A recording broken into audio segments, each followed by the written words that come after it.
welcome to the launch of VALA, and I'm waiting for Jason and John to show themselves as well, because to celebrate William Blake's birthday, we've all come together and we're launching the second number of VALA tonight. And there's Jason. And I'm waiting for John as well. Yes, come that way. Door open for me. Sorry, I am here. I'm struggling to make myself visible for some reason. Oh no. Well, visibility has been a theme of the issue, and it was earlier I couldn't show myself. So we'll wait for John to appear. But I just wanted to welcome. So someone cannot, Ramazan, if you cannot hear, I don't know, I think. Ah, there's John coming. Okay, you've sorted it. Brilliant, Ramazan, thank you. So, welcome. It's the 28th of November. It's the birthday of William Blake and the launch of VALA #2. We've done it. So it's Jason Whittaker, John Reardon. Oh, there's someone else who can't hear us. So I don't know. Okay. Right, so if we could have, when I come into the storage for this issue, could we please have the artwork from Luisa Albani to screen share, and it's not just us. So, okay, let's start with this. The story starts already with our title page, because I was hoping that we could have the pink birth of any Tharman, and I tried to reach out to it, but then last week it just emerged that we couldn't have it because the resolution wasn't high enough. But this is, in my opinion, because I really liked pink Tharman, the second best that we could get. So the second number now exists, and we'll start with this artwork because the story is that Catherine was very much on our minds, and it started, for me, it started with the exhibition that we went to, which included Catherine Blake a lot more. And then I remember a visit of Bunhill Fields where we were looking for Catherine's grave. And there's, of course, the project to have a tombstone for her as well. And I was quite interested in this idea of invisible female bodies or invisible women. And then more generally, the question of Blake and gender, or gender for anyone. Has it been tackled? Have our lives really changed? And with this sort of very long-winded working title, I started reaching out, asking people, those who presented during this year to the Blake Society, as well as others who I knew and know are interested in Blake and gender from within their different ideas and subjects, to contribute. And what was launched this morning is the result of about a year's work, but the pace was, the pace varied, and Jason and John did the last round, shall I say. So I'm just going to hand over to Jason in a moment. I just wanted to say what we will do. So we'll have a short conversation between the three of us, just to see how Catherine ties into our working title. And of course, if you want to support the work that we do, one way to do this is to write for VALA, but also to join the Blake Society. That's a way to support our work. Once we've had this conversation, we'll have some speakers, people that we've asked to talk about their contribution. They will be talking with another image that goes with their article. And then we'll have comments and questions as well. You can either raise your hand if you can find the raise your hands option so that we can invite you to ask your question when the speaker is done, or you can post your question or comment into the chat at any point of the presentation. That will have been the formal part of this evening. Then we'll have a short comfort break after those presentations, and we will show a clip that John Reardon will introduce. And then after that break, we have yet another conversation with all the other contributors who are in this virtual room. And then we'll have drinks. You can have a drink already, but we have drinks with toast. So there is a competition or an invitation for you to bring a good drink, an appropriate beverage for Blake's birthday, as well as a toast that you would like to share with all of us. And that will be the final part of this evening. Okay, so I'm handing over to Jason and John. VALA as it, she, they now exist. What is there for you about this journey that you want to share? Shall I go first? You go. Okay. Thank you. Go for it. There are a couple of things I wanted to say this evening. So thank you, Sibylla, first of all, for all the work that you've done over the past year. And where I actually want to start was nearly 3 years ago now, when you, I and Tim were sitting in King's Place in London, actually, talking about the possibility of launching a magazine. So after the various trials and tribulations that were inflicted on us by the first pandemic, we actually got the first issue out. But in many respects, it's felt to me over the past year that literally was a dry run for what VALA could always become. And there's a few things that I wanted to say personally. I mean, an immediate thing is that this is very much, I hate that phrase, a team effort. It always sounds patronizing, but this is very much something that's required. The three of us, so Sibylla, John and myself, have had constant meetings and working together. And it's been a really fruitful and fun environment to actually, throw things out and then say, how do we make this better? What can we do to really improve this? And whilst there's always for me a kind of an ideal publication that I think exists in my head and never makes it into the real world, I'm very proud of what we've done with VALA, and also incredibly proud of what all the various contributors have written, and also the artwork that's appeared. So a starting point for me that I wanted to just draw attention. I worked in magazines. I worked in the magazine industry for 15 years. And actually there was always a sense for me that I wanted VALA to have some of that accessibility of magazines. As an academic, I very often write things which I have a suspicion, 50 people tops read. I know that's not always true, but there's always a sense for me that VALA was a way to combine the kind of the populist journalist approach that I have to certain things with a profound interest in William Blake. And one of the things I will draw your attention to for this particular issue is that there's some really detailed and quite profound articles that appear in this issue. But at the same time, we're producing it in a format that's accessible to as many people as possible. When we've talked over the past year, Sibylla's often referred to it, it's a journal in a magazine format or a magazine style. It's actually intended to shape the way that Blake's studies is going, but at the same time, we want as many people as possible to be able to read this, to understand this without any kind of dumbing down of culture. So there's really good quality material and content that goes into VALA. But alongside this, and this is partly the virtue of kind of a magazine rather than an academic journal, we've got Louisa's picture on the screen at the moment, and I know that Tamsin Rosewell's is another one that's going to follow. And with John's work as well, and that of other people who have been communicating with mainly via Twitter, but elsewhere over the past year.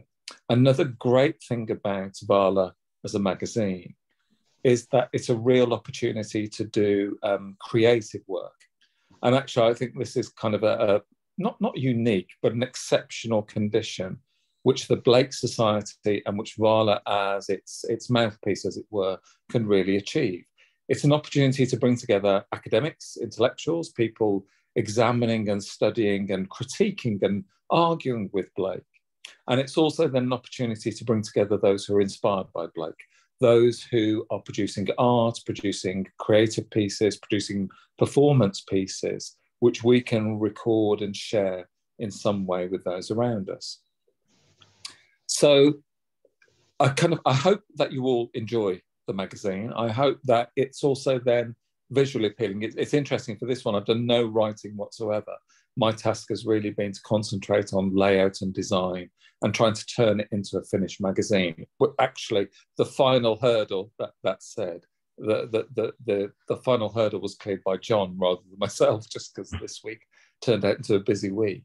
But we've very much, Sibylla, John and myself have been working together throughout every stage. And the final comment I would make is actually as an academic. Looking through this magazine, when we started working on it, I was sort of like, yeah, I'm going to be able to, do a draft of this in a couple of weeks. And it's turned into this huge behemoth of a publication. It's about 4 times longer than the first issue. And actually reading through, it struck me about a month ago that this particular issue is actually an incredibly significant intervention in Blake's studies. There's been work done particularly by Helen Bruder and a couple of other people into issues around Blake, women readers, women as characters within his work, questions around Blake and gender. But this particular issue of VALA, I think, is an incredibly important contribution, an adjustment, if you like, of how we need to think about Blake and Blake's studies going forward. So it's been an immense privilege. I say that there was an element for me, I write about Blake a lot. I did not want to write about Blake, not because I don't feel qualified to write about this issue, but actually it was just a real pleasure for me to read all these other voices and what other people had to say about the subjects of Blake, women, gender, sexuality. So thank you. And John, I'll pass over to you. Mainly so I can drink some wine. I don't have a great deal to add. I'm going to claim that a lot of what I wanted to say, Jason's just touched on, but that's also true. But a little bit of mutual backslapping to get out of the way. It has been like a genuine pleasure working on both issues of VALA so far with Sibylla and Jason. And as Jason said, the VALA existed. I don't think the name had been decided on, but the idea of doing a journal or a magazine existed before I came along and before I became a trustee of the Blake Society. So I sort of inveigled myself into this. But it's been brilliant. And I'm always very conscious of the fact that I'm the non-academic member of the trio. And I've learned an incredible amount of stuff about Blake and all things related from hanging out with these two, if only on computer screens. But I think also going back to stuff Jason was talking about, I think that is almost indicative of what I think works about VALA, is that it contains articles and writing which is academic and rigorously edited and with academic references, but it's not just about that, and it's not just for academics. And again, as Jason was saying, it's very important to me that it's for everyone who has an interest in Blake, and that it's also about people's creative responses to Blake, not just sort of academic responses. And to go back to the image that I think we're all still looking at the moment, Louisa Albani's image of Catherine and William with the printing press. So I don't think Louisa can join us, unfortunately, this evening. And we asked her to come and speak about her images herself. But I got in touch with Louisa because of the work that she'd done. She did a pamphlet called, I think it was called Blake's Mystic Map of London, that I became aware of, and I think a bunch of us did around the time of the Tate exhibition. And it just seemed really obvious that we should ask her to do something for this issue, and initially invited her to kind of speak about the work she'd already done. And she said, and once we told her what the theme of the issue was, and particularly thinking about Catherine and her role in Blake's creative processes, she said, oh God, no, I'll do something new. Let me do something new. And produced these 3 amazing images, one of which you're looking at now. I deliberately chose not to include all 3 now because I want people who haven't already looked at the publication itself to go and look at the other 2. But they're incredible pieces of work, and a real kind of privilege to have accidentally commissioned someone to create new work along those lines. So that in itself sort of speaks to me about what I hope we're doing with VALA, or one of the things I hope we're doing with VALA is exploring new work. And I'll stop talking in a minute for now, but there's obviously no shortage of amazing Blake illustrations that you can fill a journal with. And we've got tons of great Blake illustrations, and again, mutual backslapping, but Jason has done an incredible job of laying all this stuff out and really making it look beautiful. But it's always been important to us as well that it's not just Blake who is illustrating articles about Blake. So we're going to see some of the other original illustrations that I've had the honour really of commissioning people to do for this issue as we go along. But I think most of them are with us this evening as well, so we'll definitely give them a shout out later. Anyway, I'm going to stop talking now. Back to Sibylla. Thank you both. And just to emphasize, the magazine, the object or the virtual incarnation that you hopefully had time today to look at and read is a hybrid. And the way that we try to talk, it's been an honor working with you, John, and I've learned a lot from you as well. So it's always been about conversation, about including people, about reaching out and creating something new and keeping everything quite fluid, being open for what can be achieved. And in the spirit of this hybridity and reaching out and being inclusive and making visible and starting something that we don't quite yet know will evolve into something else, I want to invite Tamsin Rosewell, who's our first presenter, to talk about her contribution.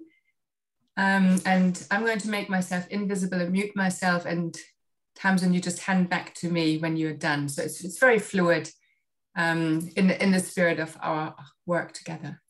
Thank you very much, Sibylla. It's a pleasure to be here, and I was really delighted to have been invited to create this piece for VALA. John spoke to me about it actually after he'd seen some other work of mine on Instagram, which I will talk about in a bit. But the piece I created for VALA, I was sent a poem that was only a few lines long. It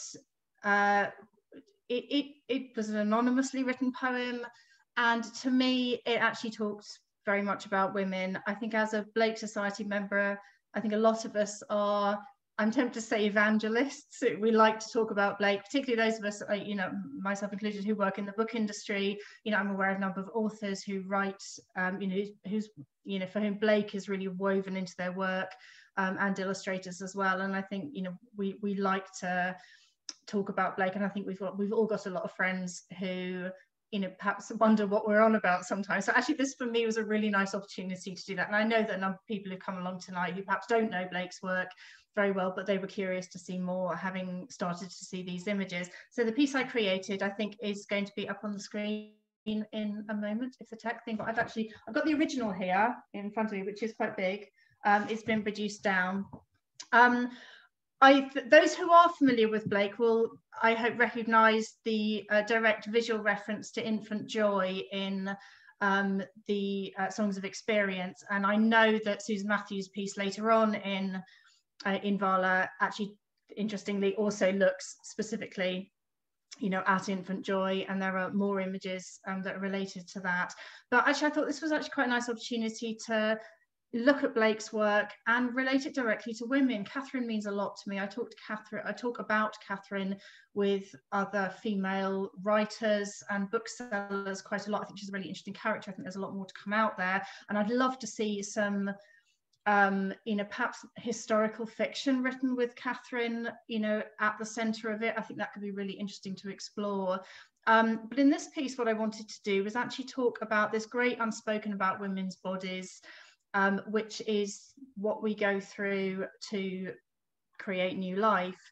I have so many friends who've been through strings of miscarriages, who have, you know, myself included, done real damage to their bodies in giving birth. I ended up with 17 hairline fractures across my pelvic bone and the rest of it. I've got an amazing son, and he's called William, actually. There we go.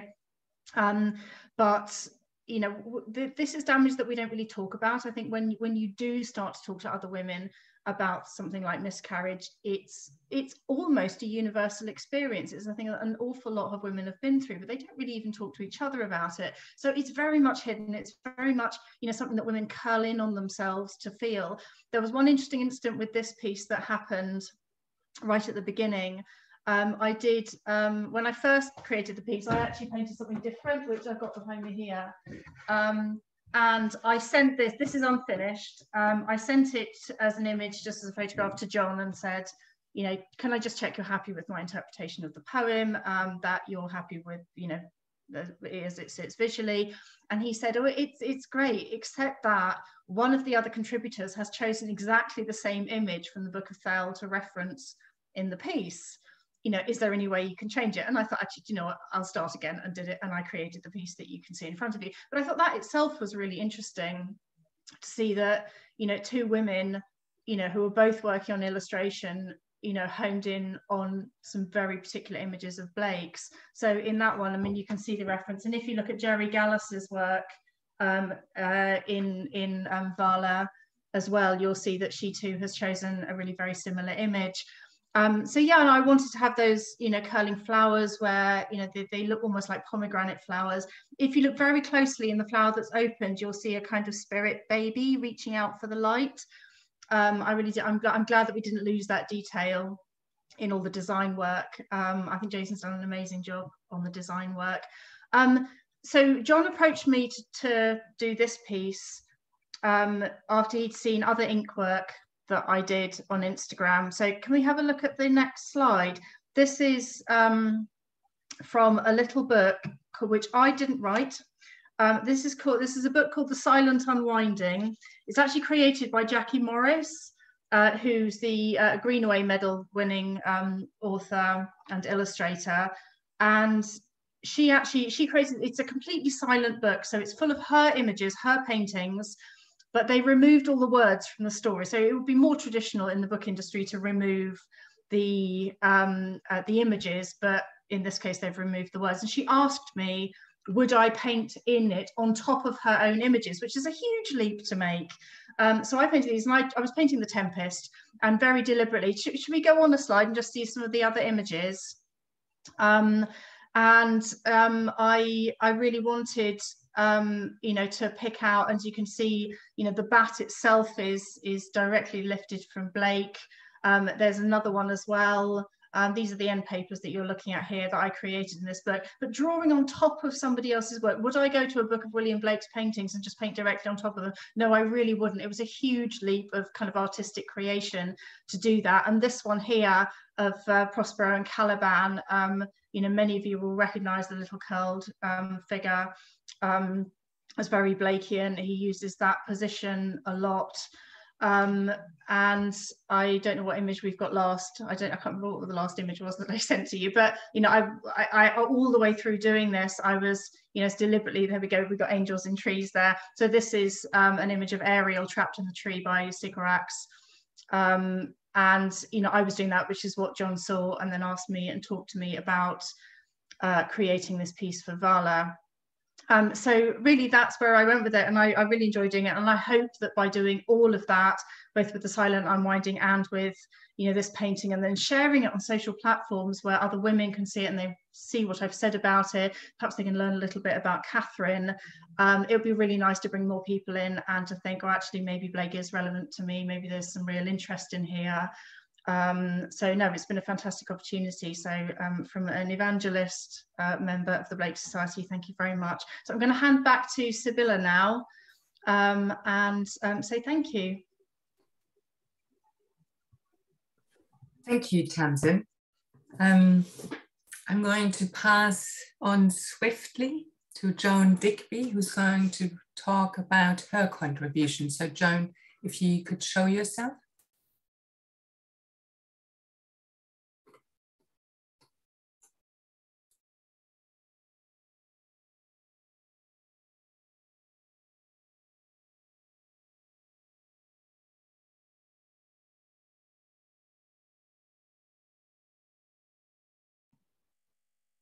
Can you hear me now? Yes. Can you hear me? Yes. This keeps turning off the video. I'm not sure. Is video on or not? Yes, video is on, and we can Okay. now we can see you really well, Joan. You can. Okay. Yes. So first, I want to thank Sibylle. I want to thank you for being such a great communicator through this entire process. It really does make writing for VALA extremely easy and compelling. You're incredibly encouraging. And then I want to start by thanking the artist also, because without really knowing anything about why I chose the title, Is That You, Grandma? The artist produced an amazing piece that actually spoke to the philosophy of grandma, which was, all men are crazy, ignore them. So this piece really set me up, even though I didn't see it until VALA was in its preparatory stage.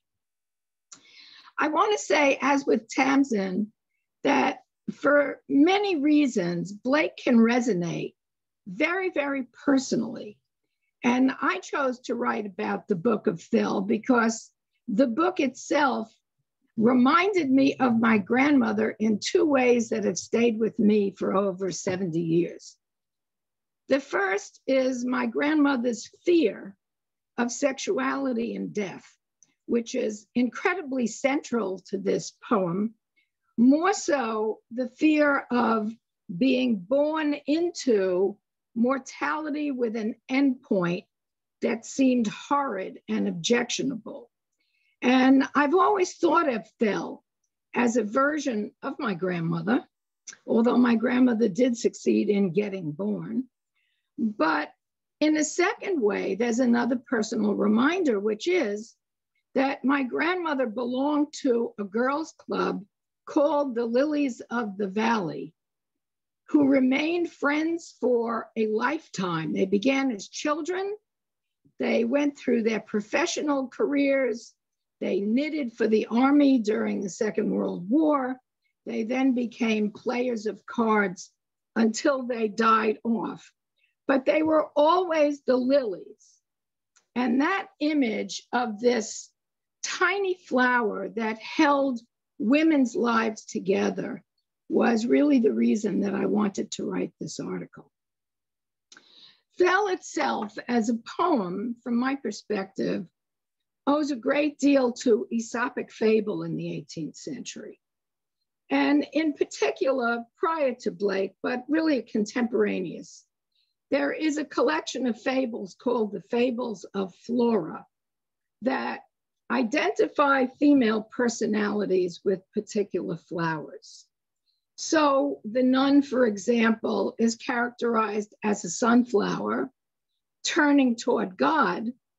In Langhorne's collection of fables, in a positive way, in Blake's sunflower with a negative impact, that is, looking to the afterlife prevents people from living life and going through the normal wave of a human lifespan. The other is the violet, which we still call a shrinking violet. And I've always seen Blake as indebted in some ways to other writers and illustrators with his kind of imagery in a more staid fashion in the background. The second book that I think is of real import, because he did an illustration for it, is Erasmus Darwin's The Loves of the Plants. And in that collection, which is fabulous poetry from my perspective, in that collection, Darwin completely sexualizes plants by creating characters based on the number of stamen and pistils each flower has. So you get some hilarious visions of a harem with 5 women and 3 men, or, you know, you get it. So when Blake came to do Thill, it would have seemed normal for him to go ahead and choose a flower that had some resonance in one or the other of these books. Instead, in the plates for Book of Thill, there is actually no Lily of the Valley. And I'm surprised that David Erdman tried to talk himself out of it by calling it too unpresumptive a flower. I don't really think that's the reason. I honestly don't know the reason, but the flowers represented in there are more exuberant flowers. And for me, that's where the possible role of Catherine comes in. If you look at the 10 existing versions of Book of Thill that are out there, 5 are somewhat pale and 5 are extremely brightly colored. I am the wife of an artist. I've worked with his work for 45 years. And I know that the hands of the wife often enter into the work of a male artist. I've seen it many times. I'm familiar with it. And I have this distinct feeling that the 2 of them quite separately colored these different versions of the Book of Thill, which I find compelling because I've actually, as an academic, taught the role of Catherine in Blake's work for the 50 years that I taught. But until recently and the great show, it never really surfaced that much. So I have a view of this book that has resonated with me as it did for my grandmother, but in completely different ways. And I think that's the brilliance of VALA as a publication, that it is about Blake, but open to new interpretations that will continue to flower. And finally, just one more point, not related to Thill, which is that even my Tai Chi master knows Blake. And when we do the form carry tiger, he knows to reference Blake to the people he teaches in Tai Chi classes. And I think that's a minor miracle. I'll stop there. Thank you. Thank you so much, Jo. Our next speaker is Jody Marley, and I'm asking Jody to make herself visible and tell us about. Yeah. Hi, everyone. So, yeah, I did write a speech for tonight, but I just want to say beforehand, like, just massive thanks to Sibylla and John and Jason for like just putting this together. It's an absolutely stunning like pieces of work. Also to G.E. Gallus, if I'm pronouncing it wrong, like forgive me. Just like the stunning like illustration of Thill as well. Like I absolutely adore it, and it's perfect for the theme of my article. Yeah, I just wanted to say that. And I wrote a speech, and I was thinking as well about what Jason said in introducing this event, like that he wanted it to be accessible. And I think that's really important, given that as an academic, a lot of my work gets put behind a paywall in like journals that, again, only mostly academics read and even can access with institutional like library accounts. So it's really nice to be able to like share this with people I love and care about in my life and say, look, here's a PDF, it's free, here's something I'm really passionate about. I think that's wonderful. And I wanted to emphasize how important that is to me. Yeah. Also looking at like all the articles, like some people I know also kind of like fellow PhD students at various institutions, like really enjoyed reading their work. And then I look at their work and then I look at mine, and then I'm like, okay, so they've done like quite a a strong like literary analysis, and then I'm looking at my piece and I'm like, this is not academic at all. Like in a way, like when it was pitched to me, when this was pitched to me, I'm like, yeah, like this sounds like an opportunity to do something really very different and interesting. So that's what I did. I wrote about some weird dreams I had. So yeah, I'm gonna give the speech that I wrote last night. So if it sounds like I'm giving a speech because I'm reading off a screen, but it's more about community than about my article, because I didn't want to like do any spoilers for my article. Yeah, I start this with like, tonight I'm supposed to give a speech on the article I wrote about William Blake. In a sense, I'll get to that. So first, I want to emphasize why we gather here tonight, namely the art and poetry of one man's lifetime, which continues to resonate through us centuries after his death. In a sense, we celebrate not only Blake, but rather a river of feeling flowing from the 18th century through to the end of the world. Blake predicted many apocalypses. I'm confident that when the next apocalypse arrives, we'll still be talking about him. So today is not only about one man, but about the impact art and poetry has on our lives. Every contributor to VALA, no matter what kind of piece they created, has merged their world with Blake's. This collection of writing and art, rather than explaining the work of just one person, offers many fragments explaining our connection to creativity and to each other. It's impossible, in my opinion, to be an artist without your art, whether consciously or unconsciously, reflecting both your inner world and the world around you. Our gathering tonight is like holding one mirror in front of another.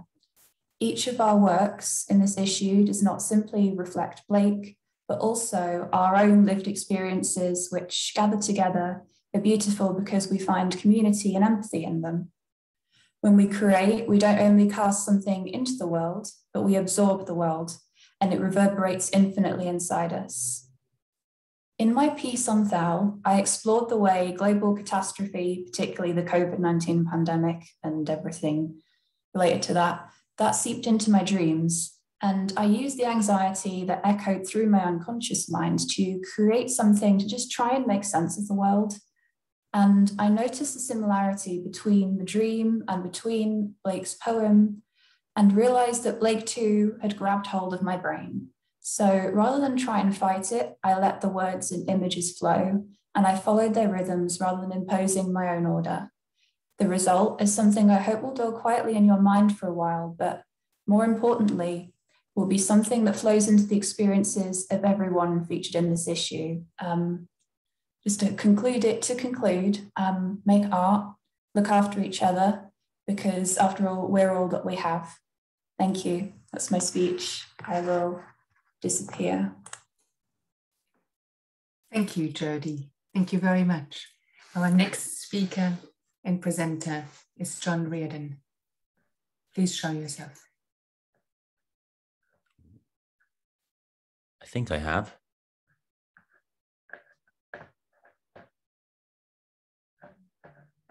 Can I be seen? I can't see you yet. I've activated my video.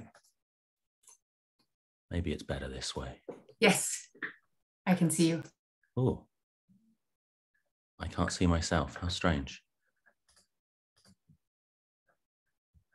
I don't know what's going on. I shall plow on and presume you can see me. Yes. Okay.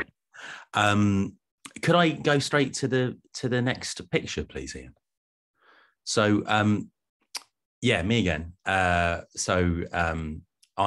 as I said earlier, had the great pleasure of commissioning lots of other artwork and illustrations for this issue, among which were Jerry Gallis's that we just saw, and Sally Kindberg's earlier, both of which were incredible.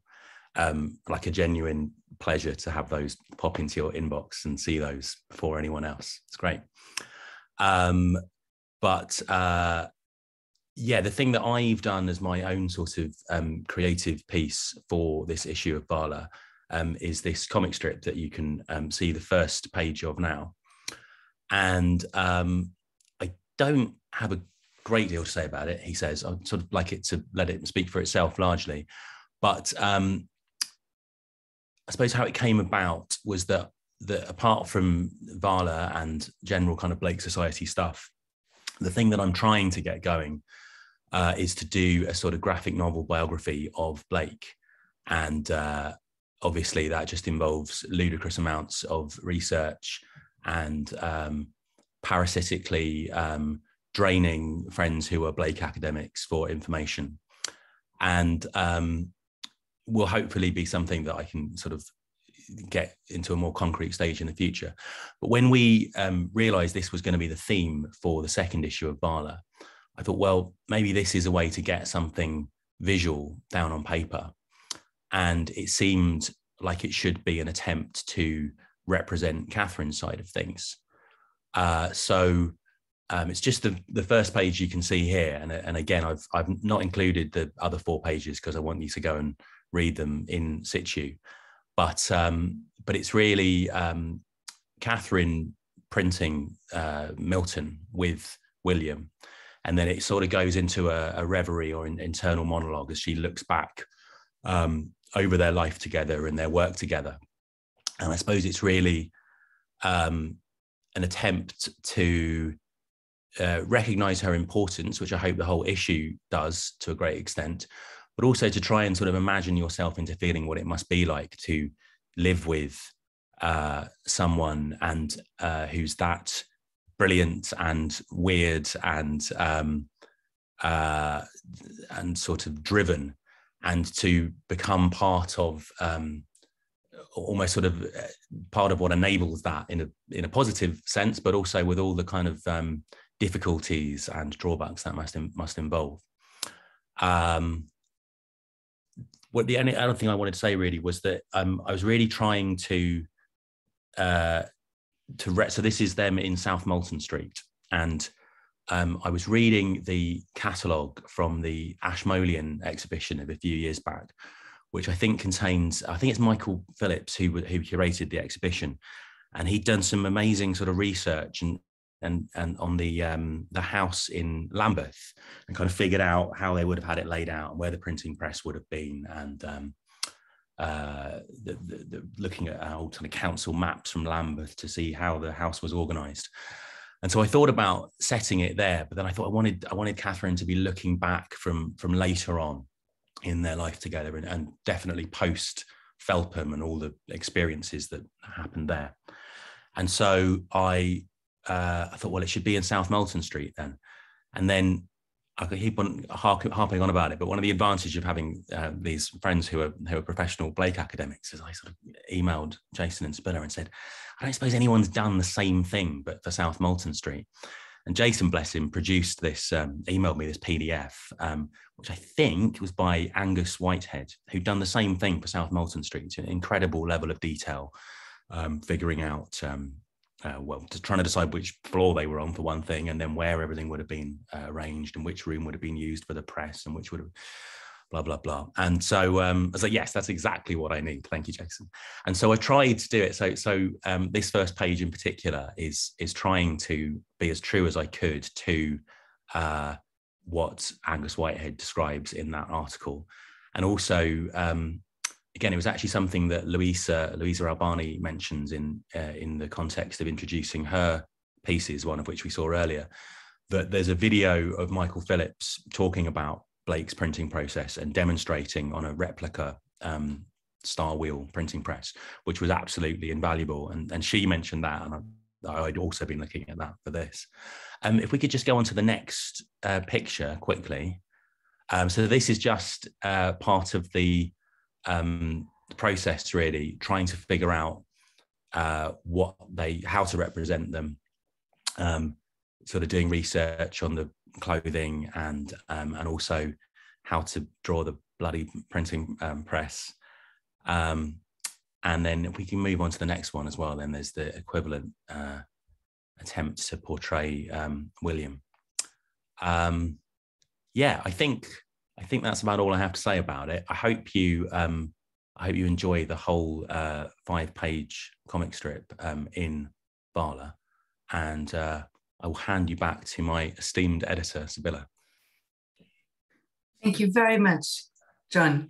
Thank you very much. Our next speaker and presenter is Amy Weldon. Amy, if you could show yourself, please.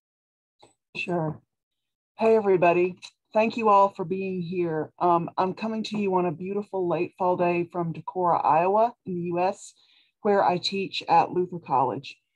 Thank you to Sibylla, to John, to Jason, and to the Blake Society for organizing VALA in this event. I'm very, very grateful for the opportunity to be a part of it. I'm going to read from my piece, which appears in this issue of VALA, which I wrote about a day, December 1st, December 21st, 2020, as indicated in the title, when I was teaching Blake's London and Byron's Darkness on Zoom, alongside a YouTube video poem by Kay Tempest, which was a really, really interesting juxtaposition. There were 18 undergraduates all on Zoom. Beyond our screens, I will say that the world felt pretty dark, as you can imagine, but art cast a light, as it always does. I'd like to say, following Jody's example, that I am feeling that light and that warmth in our community here, even over Zoom right now, for which I'm grateful to all of you. I'm going to read very briefly from the last half of my piece in this issue of VALA. On a subway platform in the 21st century, Kay Tempest joins hands with Blake to look into those faces and mark them too. Together on Zoom, our romanticism textbooks open on our individual desks. Students and I cue up people's faces and listen. I saw it roaring, Tempest says. I felt it clawing at my clothes like a grieving friend. This is the wind of the oncoming train. This is a cry or a curse blasting up the Fleet Street hill. This is the future always bearing down. And suddenly, the face looked into is our own. There is too much pretense here, Tempest continues. Too much depends on the fragile wages and extortionate rents here. We're working every dread day that is given us, feeling like the person people meet really isn't us. Tears rise to my eyes as I listen. I'm beheld by Tempest's words as I'm beheld by Blake's in my weakness and my woe, in my battles to be generous in a world of austerity tightening around my throat. I stare out at my city on another difficult day, pleads Tempest, and I scream inwardly, when will this change? When will I take off my COVID mask and embrace another person again? When will I feel like I've taken enough care, worked every dread day to make myself safe enough? When I glance into the faces in their Zoom boxes on screen, my dear students, 21 of them, I can see they're somber, they're writing, and at least one of them is wiping her eyes, which are tear-reddened like mine. But it's all right, because isn't this what Blake and Kay Tempest and my whole course, which I called Romanticism for a World Upside Down, ask us to consider? If art can crack us open like this, there is still hope for seeing and for acting on what we see. Byron, so outwardly different from Blake, offered a likewise bittersweet pun in his poem Darkness. A fearful hope was all the world contained. Hope is all that's left in the world. Hope contains the whole world within itself. And yes, our children are brave, but their mission is vague, Tempest muses. Now, I don't have the answers, but there are still things to say. And wiping my eyes, I speak to my students. Thank you for today, y'all, I offer. I'm grateful for you. And Kay Tempest's words are also mine. My sanity's saved because I can see your faces.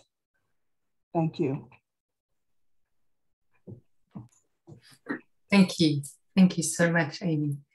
Our next speaker is Helen Bruder, but I'm not sure if she's in the room. Helen, if you're there. I don't think she is. So can I invite Harriet Stubbs? Harriet, can you show yourself and tell us about you, please? Can you? Brilliant. Hi, everyone. Can you see and hear me okay? Yes. Cool. Thank you so much for inviting me to write for VALA and embark on this really amazing journey that it's been. And thank you to everyone else that's presented today. It's been so enlightening and relatable and incredible. And I'm just so excited to be here. So thank you so much for having me. I am a musician, for those of you that don't know. And I find that despite Blake being a different discipline to the one that I have dedicated my life to, he still very much informs and inspires and heals me in doing my best work. And I was so excited to write, especially as that isn't what I do. And I felt that Invisible Women in his work was such an interesting and exciting journey to take. And so what I wrote about was about Catherine and Mary, and in the Book of VALA about that idea of it being about their stillborn child. And similar to what Tamsin was saying earlier, I felt that piece really resonated with me, and it was when I was hearing Tamsin speak about it, I actually had some tears in my eyes because it was so moving and amazing. And I felt very much that the Book of VALA was a tribute to that, and it's certainly a beautiful way of expressing grief, and I found it very relatable. And so I feel that there was not enough space to say everything that I wanted to say about each of the characters that I felt were there, but I attempted it, and I was very glad to have the opportunity to do so. So, and Amy, what you were saying about teaching Blake, I thought was so cool, because it was my own humanities teacher in New York at Manhattan School of Music, where I'm currently in New York now, who actually really sort of made Blake a lifeline for me whilst doing my master's. And without his classes, I'm not sure, I think my career would have taken a very different direction. So it's really exciting to see someone else doing something so amazing with it. So thank you very much for having me, and thank you, Spill and Jason, for doing such a beautiful job. Thank you, Harriet. Next speaker is Susan Matthews. So Susan, if you can show. Okay, yep, I'm there. Okay, we can hear. Okay, so anyway, first of all, Sibylla, thank you for asking me to write something. And I think you initially asked me to write something quite short, and then what I wrote didn't really work. And so you gave me an awful lot more words, which was a great pleasure. I was really, I have got a tiny little slideshow. I wonder if it would come up. Yep, okay, all right. So I was really pleased to be asked to write about this topic, because I've been thinking a lot about the word gender. And I think I start off from the idea that I mean, if you've been working in universities for years, you're not at all surprised to be asked to write about women, gender and sexuality. It's kind of the topic that every student knows that they're going to be asked about. It's just sort of, we think it's what you ask about literature. But when I wrote my book that came out in 2011, what I was really trying to say there is that the word sexuality didn't mean in Blake's time what we think it means now. And it's really sort of, the more you think about it, the more it becomes quite a strange term. And I think that's even more true about gender, because gender is a word which really isn't around in Blake's time, which appears in the middle of the 20th century. Perhaps we could go on to the next slide. Yeah, okay. So, you know, all those words seem to me odd. And we're flicking around, but we could move on to the next slide. And really the thing that I've been thinking about is the extent to which we turn Blake into an image of what we are now, so that we see the things in Blake that we know already. And I was thinking about that, and I opened Private Eye and saw their sort of version of, it was basically having a go at the Tate, I think, in response to the rather nasty reviews of the Hogarth exhibition. So the Private Eye came up with this week with a series which is called Tate, the Authorised Interpretations. And one of them, if we can go on to the next slide, is of course Blake. So Satan spiting Job with sore boils. And I read that, and on one level, it's not very funny, because, you know, I probably do think that Blake would have been in favour of the NHS and really would have been against the underfunding of the NHS. But I think the point of this joke is that what they've done is to turn Blake's image of Satan into a picture that tells us the things we all know already and we probably all believe. So that it's kind of reduced the strangeness of Blake and made him into something which simply reflects back to us the things that we all hold dear. And a little joke at the end, of course, they've also turned, and of course this is what the poor old Tate has to do because it has to raise money, it's also produced a nice little bit of merchandising, specially commissioned lavender and basil Tate ointment for boils, chilblains and blisters. So that's really the point of the piece that I wrote. If we could go on to the next slide. Yes, so really what I wanted to say is that to really defamiliarize the terms that we were thinking about, to make us think about when these terms appeared and what they meant. I mean, we know that gender role and expression appear in the middle of the 20th century and that gender identity appears in 1964.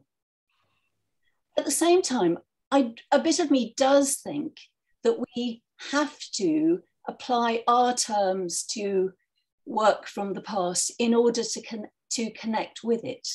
And if you read my piece, you'll see that I actually sort of do use the word gender, or do think about how possibly Blake might be thinking about gender in relation to particular passages. But I want that tension and that difficulty to be put back in there. And I think in order to understand, to start thinking about Blake and gender, we not only have to really read Blake carefully, but we also have to be aware of how we are using the word gender. And of course, the word gender at the present moment has newly become a contentious term, really over the last 3 years, I would say since 2018, with the move to introduce gender self-identification. So I've written, I think, a sort of provocative piece, which asks us to think about whether Blake actually does share the views that we now hold dear, whatever those views might be, and to what extent he's working with a really very different framework of ideas. Okay, thanks.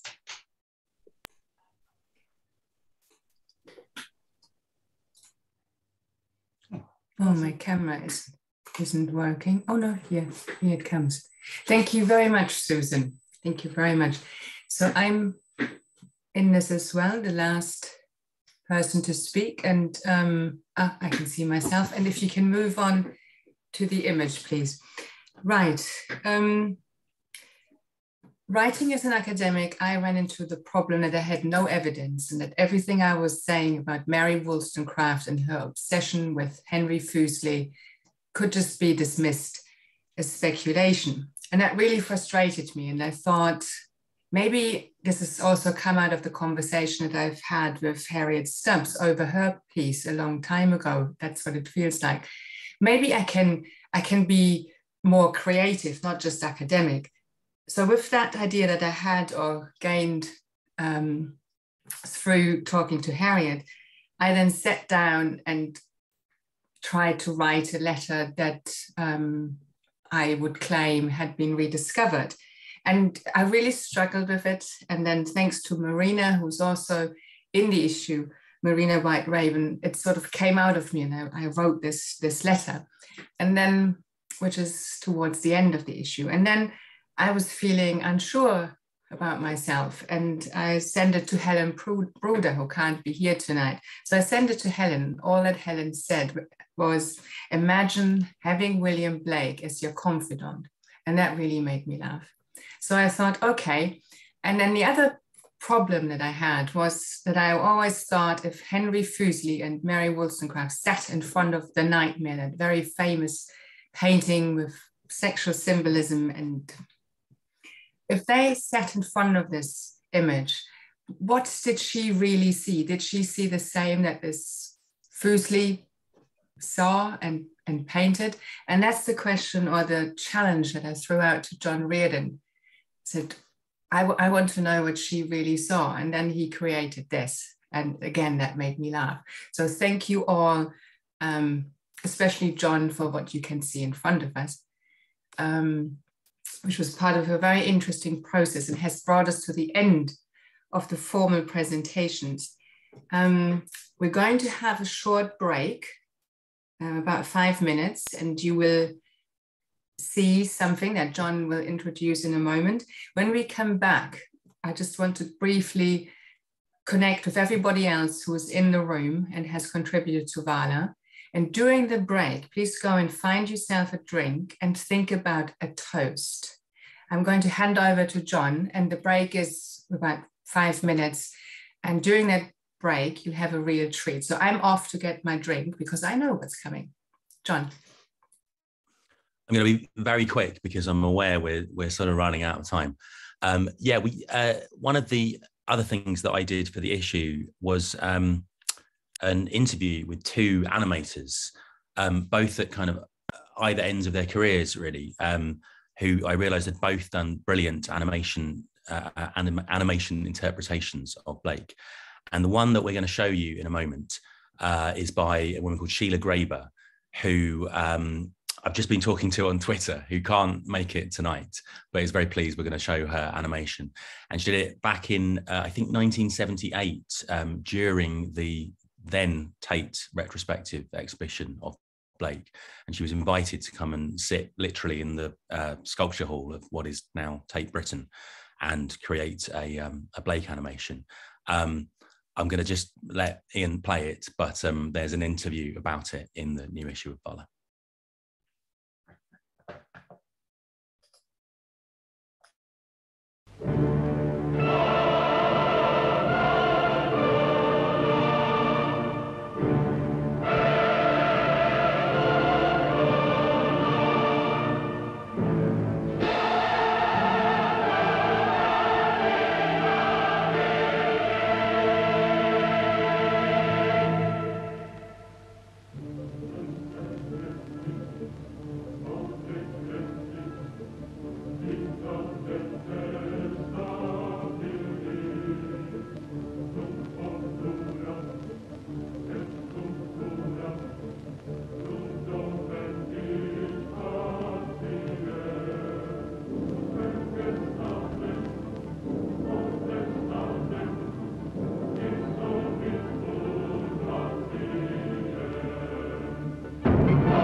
Okay.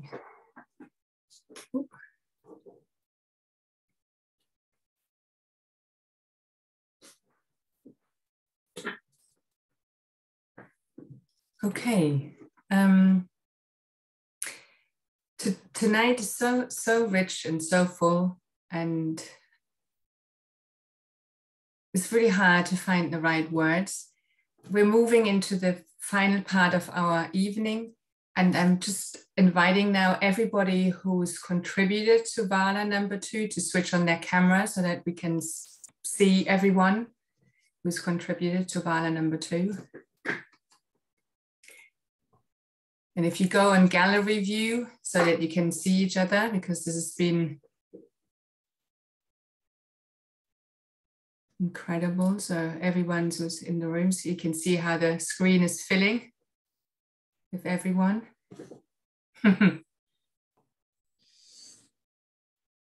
Wonderful. We have about 10 minutes left with an open invitation to those who contributed. Is there anybody else in the room who would like to say something about their contribution? And then we'll go into the drinks. I've got my drink here and I have the first toast ready, but 10 minutes we've got left. This is just us reaching out to those who are also in the room and have contributed. Is there anybody who wants to say something in response or in addition? Josie, please. Okay, let's see if I can unmute myself. It's a pleasure to see so many faces that I know of by name and a few cases in person.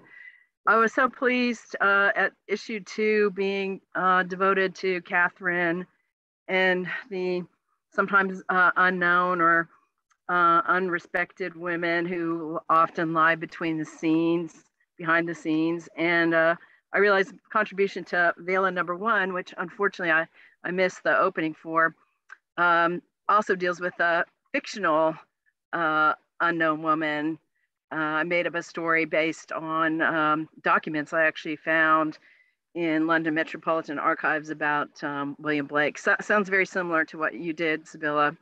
And it was my first published short story in VALA 1. I was so pleased to be able to contribute that. And this one, I just wanted to pay tribute to women in the US, you know, and around the world. Some countries better than others, but women are, you know, paid less by and large than men, even in academia, and are often relegated to this phrase called the trailing spouse. Their husbands get the good jobs and they kind of go along, you know, and they can be, you know, brilliant people like my friend Rachel Billigheimer. And I was so pleased to be able to put together a piece on her. And it all actually came together because I think I finally finished it on Valentine's Day. I found out she was born on Valentine's Day. So it was very, very sweet. And thank you very much for the opportunity. Thank you, Josie. Is there anybody else who would like to? Hi, this is Joan. I'd love to say a few things. For me, the most exciting thing, apart from how wonderful this whole presentation was how many young women have taken up the Blake theme and have done creative work about Blake and are doing the next generation of academic work. I'm now retired a few years, and I actually knew David Erdman when I first started out. So to see the next generation of creative people working with Blake material and making their own is, for me, the most exciting part of this evening. This has been great. Thank you. Anybody else?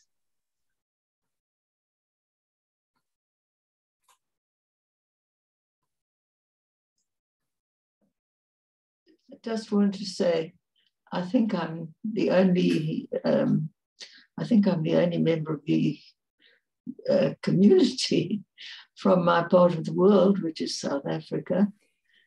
And I'm so pleased to have been included. It's been a wonderful evening. Thank you so much.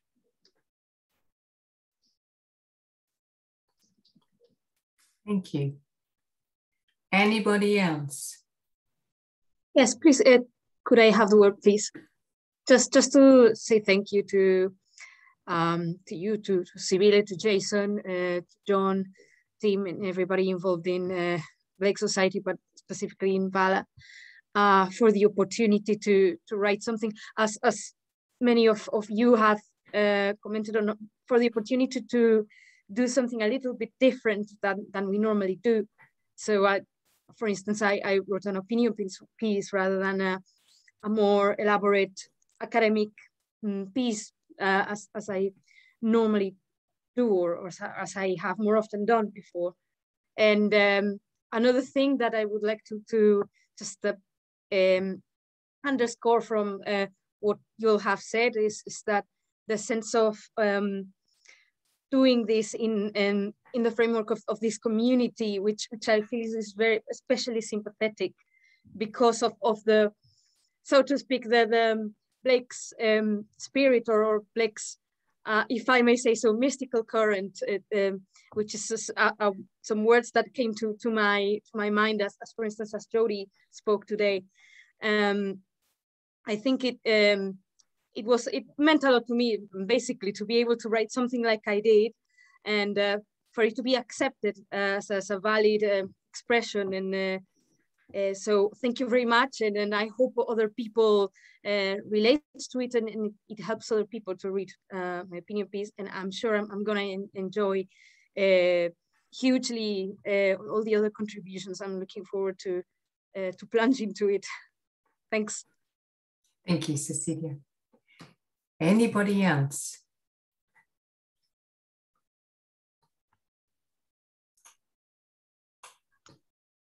I'd like to add my thanks, Sibylle, to yourself and to John and Jason, and I feel very privileged to have been allowed into this issue. I came about by a talk at the AGM, and I feel a little bit like I'm shortchanging Catherine, because I'm doing some work on her at the moment. So I'm very sad that I've not been able to include that in this issue, but very excited to be part of the issue, and I'm really looking forward to reading all the contributions. There's so much in there. I was astonished by the sheer quantity and breadth and imagination that's in the issue. It looks amazing. Well done. Thank you. Perhaps I could just say a word, coming as a psychotherapist that works with Blake in my mind a lot. And I've written a piece comparing some of Blake's work with Jung's work. Both men have inspired me a great deal in my daily labours in the consulting room. But also it was really great to talk about something from a woman's perspective, from Catherine's perspective, because I work with a lot of women who are trying to find their own voice and their own images, several of whom, you know, have stayed at home and had children and haven't completely found their own voice. So it was a real privilege to be asked. Stephen Pritchard actually recommended this piece to Sibylle. So thank you. And I just want to say, when I saw the first drafts of it, Sibylle sent them, I was just really wowed by what John and Jason had done. So I really look forward to seeing the whole thing. Thank you. Thank you. Anybody else? Jody? Hi, so yeah, just to talk again, sorry. But I think like everything, just listening to everyone and all this has emphasized is the need to connect with people outside of our immediate spheres. So some of the most like beautiful and profound work, well, all of it is beautiful and profound, but the very nature of kind of relating these spheres that seem unrelated or that wouldn't otherwise kind of seem to occur to people to cross over. Like, it's just, I think I want to give a toast to and just encourage this continued like collaboration and this openness to kind of exploring and connecting with people from like all disciplines, everything. And I don't really have a drink to toast with because my tea's gone cold now, but I have a Milton mug, so I'm just doing imaginary toast. I'll be quiet now, but that's just what I wanted to say. Thank you, Jodie. I saw Amy's hand and then Robin. Yes, hi everybody. I've got a mug too, although it's not very Blakean. Seeing him elsewhere in the chat, I feel I'd be remiss if I didn't say, I want to tell a little story in thanks to Tim Heath and to Blakeans everywhere, because Tim, you may not remember this, but a couple of years ago, some of my students and I visited Blake's rooms at South Moulton Street, and you took us through, and I will never forget something that you asked us, which is, can you say something aloud right now that you have never said before? And the moment of what and mental recalibration that happened was something that my students and I ended up going back to for the rest of the semester and that I still think about. So my toast is to Tim and to Sibylla, to John, to Jason, to all of the Blake Society friends and contributors in community, who, as Jodie also just said so wonderfully, have been bound together around the world by the renewal of vision that Blake continues to offer us. So thanks to all of you from US. Thank you.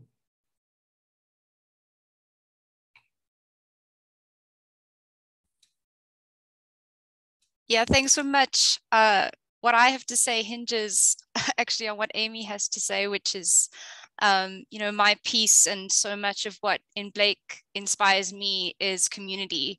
And I'm really struck tonight just by the community of Blakeans that we have here. So that's my toast. My toast is to this amazing community of wonderful, inspiring people. So cheers to all of you.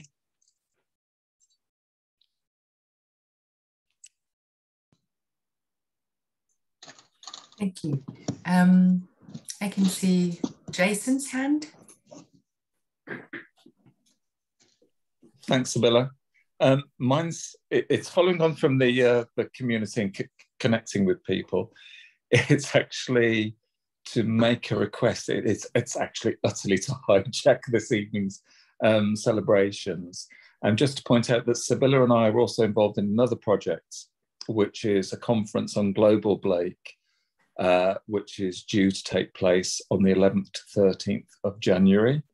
And I'm not sure, this is the joy of moving between different ones. I can't remember sharing screen, but I'll type the link in chat anyway. So I've just set up a website for it, globalblake.zoomorphosis.com.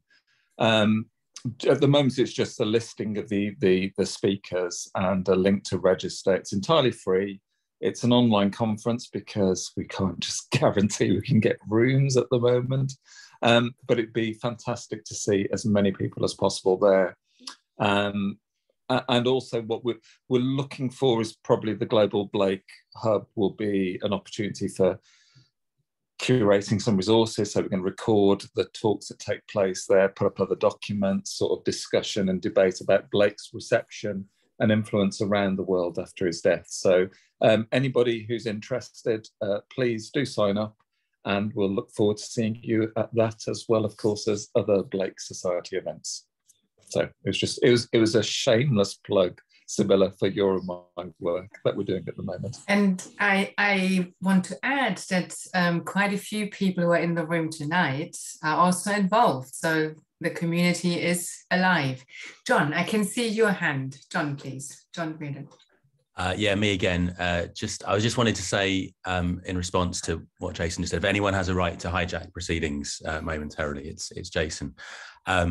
Sibylla and Jason and I all put a heck of a lot into the current issue of VALA, but Jason's design work was like an absolutely heroic effort. So I just wanted to say that firstly.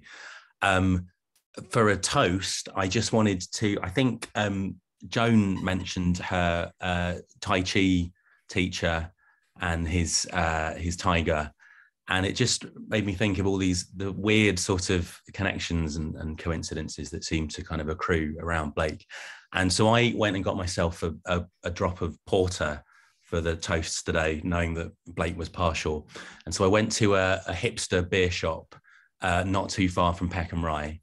And I went in and spoke to the guy and said, yeah, you show me what porters you've got. And then I thought, oh, well, I'll tell him what it's about. He might be interested, you know. So I mentioned William Blake, and that was why. And he said, oh, that's weird. I used to date a girl who lived in his old house. I said, where? And he said, yeah, in Felpham on the south coast. So there you go. So, yeah, weird. So I just wanted to toast happy birthday, William Blake, and all of those weird connections that bring us all together through strange occurrences like that.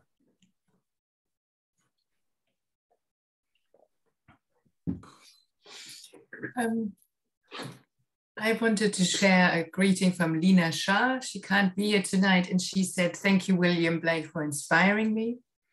I want to say a toast to everyone who's contributed, the many voices that can now be heard and seen, and that means so much. So great thank you to everyone. And then, of course, to Ramazan, did you want to say something? I think I saw your hand earlier because I've got one more toast, but I suddenly remembered.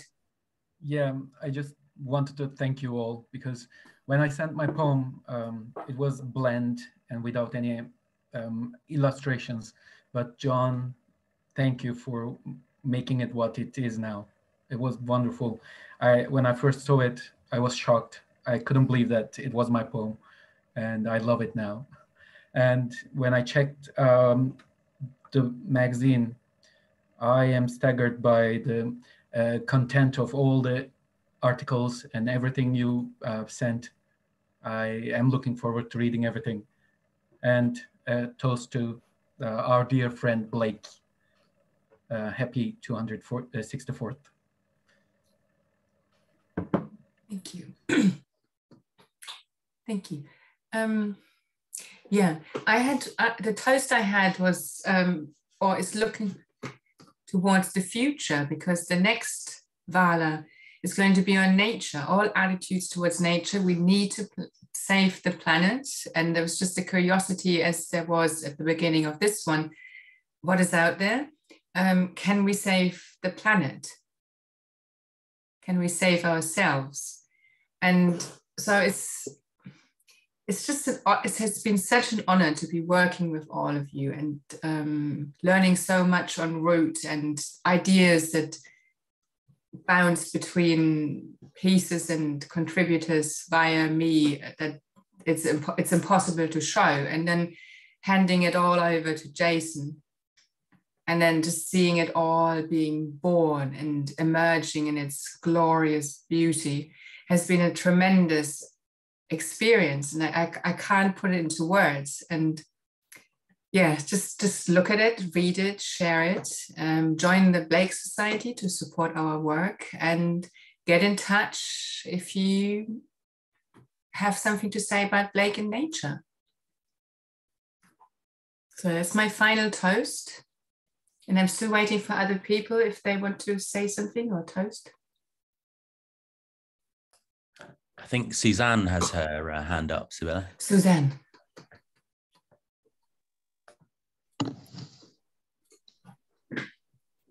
Am I on? Mm-hmm. I just want to say, exuberance is beauty. And this VALA is filled with exuberance, and the beauty will be contagious. And I'd also like to quote Dostoevsky in the service of William Blake: beauty will save the world. Thank you, William Blake. Thank you, William Blake.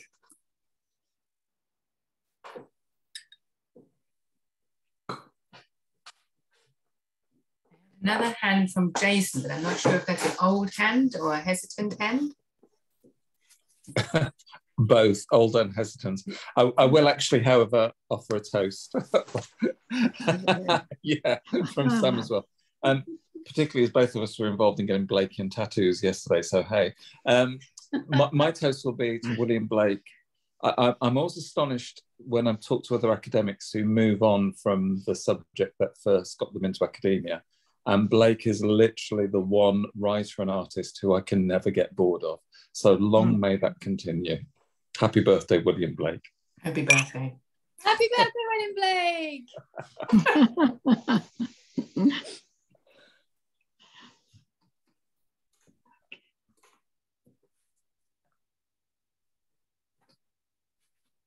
Harriet?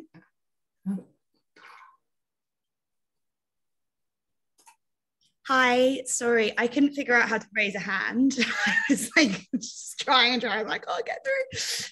I just wanted to follow on from John's story, which I thought was so funny, about the kind of serendipity of Blake. So before, at the beginning of the pandemic, I had to go to the UK, and I kind of got stuck there for the entirety of it. And I've only just got back to New York November 8th. Anyway, so I went to my storage unit to try, and because I have Blake books in both countries because I got sick of taking them. So I have several copies, and they have different like journeys that I did in them. Anyway, so I thought I know exactly where Blake's going to be. And I had to go through the entire unit, all 22 boxes, rip every single one out. And he was the very last book at the back. And I just felt like it was him having a moment of comedy in the whole thing. And you know, I had to kind of work to go and find him again. I thought it was quite funny. Thank you. We're nearing the end of our time, and I'm just wondering if I feel it's time to hand it to Tim, our chair, give him an opportunity to. Thank you, Sibylla. I'd like to thank Sibylla, Jason, and John for something that's invisible, the administration that goes behind such an extraordinary project. With Blakeans, it's even more difficult. Someone once said to me that it's like herding cats, but I think they got it wrong. It's herding tigers. And so my toast tonight is to herding tigers. And with that, I think we're coming up to the end, and thanks everyone for attending tonight, to all the contributors, to Ian Frampton, who is the technical guru behind tonight's performance. And we look forward to seeing you all again at our next monthly meeting in December. So thank you, everyone. Good night, William.